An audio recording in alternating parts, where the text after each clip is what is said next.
Dans une société où la majorité de la population connaît la pauvreté au quotidien avec une spectaculaire cruauté, du fait, bien entendu, de la crise économique mondiale, de la gestion catastrophique de nos finances dans la Deuxième République, de l'endettement effréné entre les années 80 et 90, la majorité présidentielle a réussi, il faut le dire, avec habileté, à incarner dans l'esprit de beaucoup de Congolais la part du rêve. Le rêve d'une amélioration rapide des conditions de vie sur l'ensemble du territoire à travers ce thème de la révolution de la modernité. Il faut maintenant passer à la matérialisation de ce rêve. Et cela passe d'abord par le choix d'un très bon Premier ministre, celui qui saura coacher l'équipe tout entière.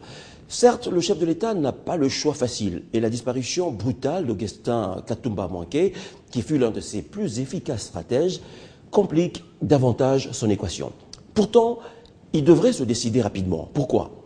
Pour couper court à toutes les spéculations dont certaines voudraient, à tort, que le Premier ministre soit choisi en fonction de son appartenance à une province particulière.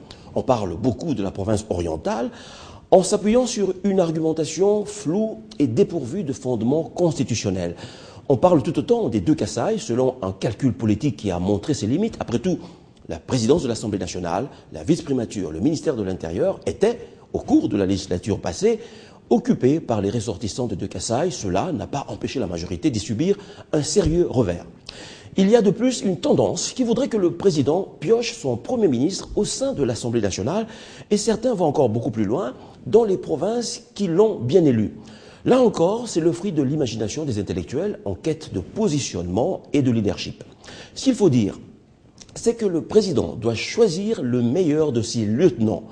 Point barre. Ce n'est pas du tout le moment de mégoter ou de ratiociner. Le peuple attend avec impatience le changement promis.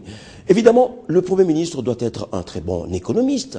Évidemment, il doit avoir réussi sa vie, avoir réussi à gagner de l'argent, à se doter un bon train de vie en dehors de la politique. Évidemment, il doit avoir une compétence multiple, être apprécié des institutions financières internationales, avoir une expertise avérée dans la gestion de la chose publique, avoir été plusieurs fois ministre et avoir, bien entendu, laissé derrière lui une bonne réputation. Évidemment, ça doit être un homme de dialogue, doté d'un sens tactique, quelqu'un qui a du talent, qui est éloquent, quelqu'un qui a la maîtrise de la mise en place de la TVA dans un pays comme le nôtre, quelqu'un qui sera non seulement de la majorité, mais dont la loyauté au chef de l'État est acquise.